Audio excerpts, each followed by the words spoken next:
Assalamualaikum dan salam sejahtera. Ilmu itu pelita kehidupan dan membaca merupakan kunci yang membuka laluan kejayaan. Seiring dengan hasrat melahirkan generasi berilmu dan berwawasan, program Nilam dilancarkan sebagai medium untuk menyemarakkan budaya membaca dalam jiwa setiap murid. Pada tanggal 2 Mac 2026, Semaputra telah mengadakan program pelancaran kempen galakan membaca, dekat membaca dan Nilam peringkat SMKA Putrajaya yang dianjurkan oleh unit Pusat Sumber Saidina Ali.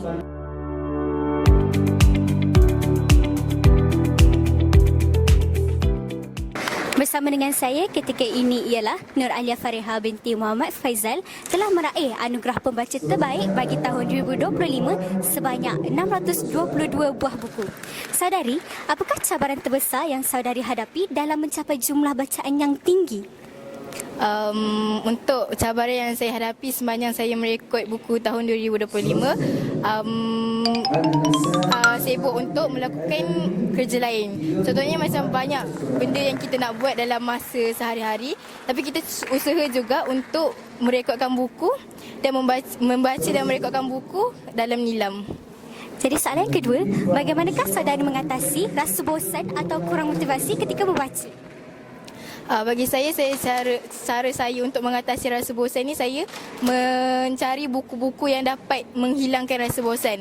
Contohnya mencari buku-buku yang lebih menarik, yang bukan sahaja dengan fakta tapi seperti buku cerita ke buku yang banyak cerita yang boleh kita buatkan hilangkan rasa bosan. Terima kasih jawapan saudari.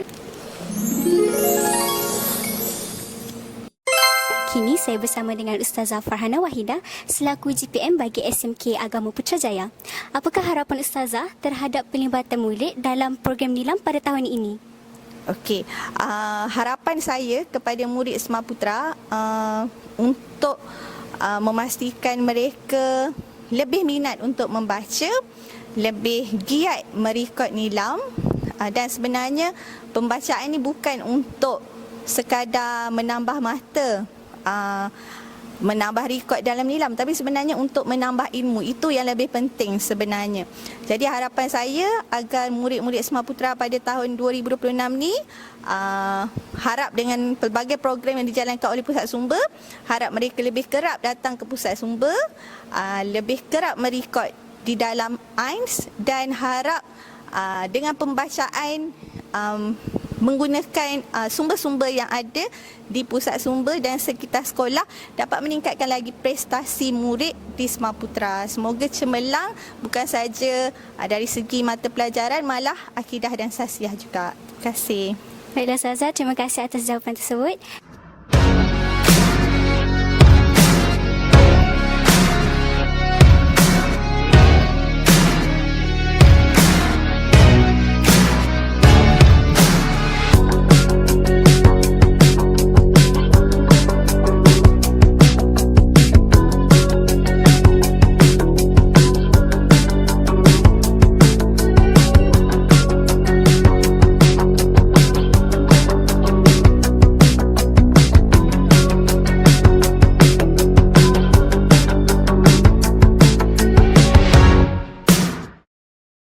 Semoga program Nilam dapat menyamai minat membaca dalam kalangan murid dan seterusnya melahirkan generasi yang berilmu serta berdaya saing. Itu sahaja daripada saya, Syahmina Alfa binti Muhammad Rizwan, melaporkan bagi media SMKA Putrajaya.